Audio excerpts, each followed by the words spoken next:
What today's HNI get wrong about long-term investing? Well, all of you know that when you are creating wealth for long-term, you need to have a vision to see that, courage to buy, and patience to hold. But unfortunately, today's HNIs are becoming impatient and trying to get maximum possible returns.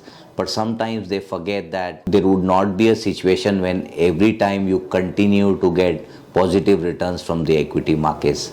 For example, last 15 months to be very precise have been very bad for equity market as a whole, and some of your portfolio including my portfolios are in red. They are maybe down by 5%, 10%.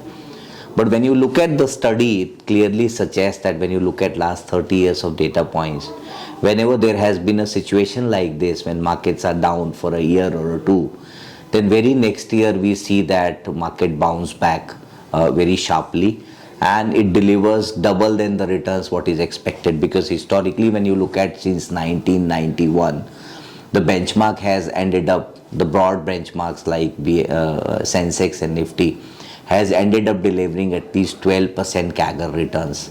But these 12% CAGR returns generally do not have a straight line. You know, there are years when Nifty and Sensex has delivered negative returns, and there are times when it has delivered much more than expected.